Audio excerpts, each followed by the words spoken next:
Two big questions on the day. Will we finish the feed pit we've been working on? And will today be the last day of corn? Stay tuned and find out. Morning, everybody.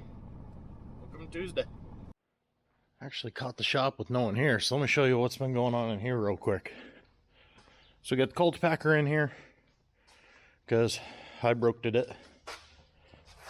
So all them points pivot off of one piece of square tubing. I managed to twist the hell out of that one. As you can see by all the weeds building up in it, I was trying to get the weeds out. Apparently the left side was dragging a little harder than the right, because when I spun around in the tractor, it's really easy to see the right.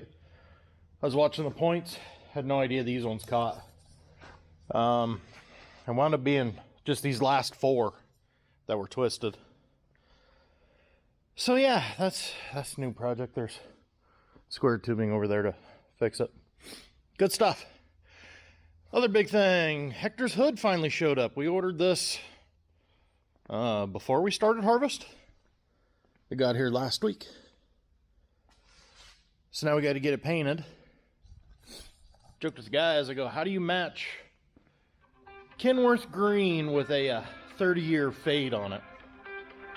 Not 30, 20. There's the tuna. He goes on vacation and he can't leave me alone. Freaking leafers. They go up to look at the leaves in the mountains. What a guy. Not off to a good start at all. It's 10 o'clock, actually 10:15, and I'm just now heading to the field. Had to pull Peyton Manning this morning with the big tuna gone, start doing audibles at 6 a.m. You know, I'm sitting there shouting out Omaha, Omaha on Snapchat, changing it all around. Got Colton in a chopper since Glenn is sick. He is now cutting his corn. I switched to stay with feed. I'm going to go to a neighbor's field. Hopefully it has enough to finish that pit. Colton took off. I went to take off. Instantly got an error code that popped up saying the air conditioning system had been disabled because refrigerant pressure was low. Bart hooks up the gauges. Sure enough, it's showing nothing.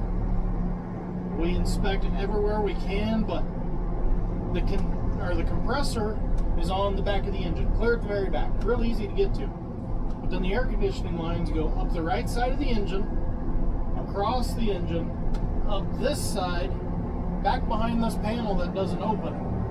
You can get to it from the inside partially, but then they disappear again because they continue forward. That's where the condenser is back in there.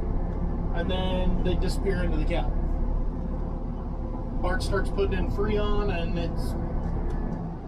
it's acting like it's working, but we'll see. He's thinking we got a leak somewhere. He said we'll know pretty quick, so we'll see how long the air conditioner lasts today. But so yeah, like I said, 10:15, finally heading to the field. Nothing like putting yourself behind the 8 ball to start the day, huh? Oh, it is what it is. Figure it out. So this green feed right here, you can see the frost damage from last week. See the real shine on the leaves? That's everything that got bit by that frost. And this field needed it. So far though, average 67. We'll see, that's still climbing, but I think we're gonna be okay. Also, load number 6 just left, which means we are under 1,000 ton to go. It's already 11:30. But we're under 1,000 to go. When the Zern is cooperating this nicely, it don't get no better than that. But as you've seen, it doesn't always work this nice. I think I'm starting to have another spout liner give way. I don't know if you can see how the silage is kind of bouncing there at the end. There's something in there somewhere. And who knows, maybe it's the folding point is getting screwed up like they always do. Holy crap, I'm tired of air codes today.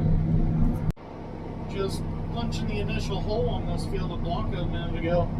I had 5 metal strikes. And at one point, the cutter head just shut off.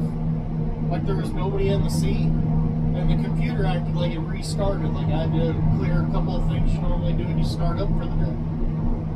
It was weird. But yeah, I'm concerned. I got a liner going.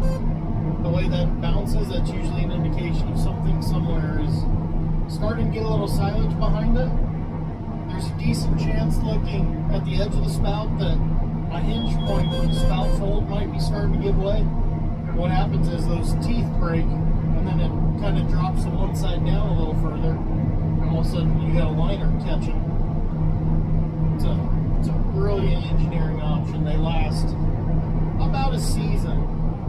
The one, you can just unbolt and bolt a new one on. The other one is welded on, so technically you can't even buy it from Deere without buying a chunk of the extension. But we found out they're actually just mirrors of each other, so you buy two of each, and then torch your old one off, weld the new one on, bolt the new ones on the other side. You're good to go.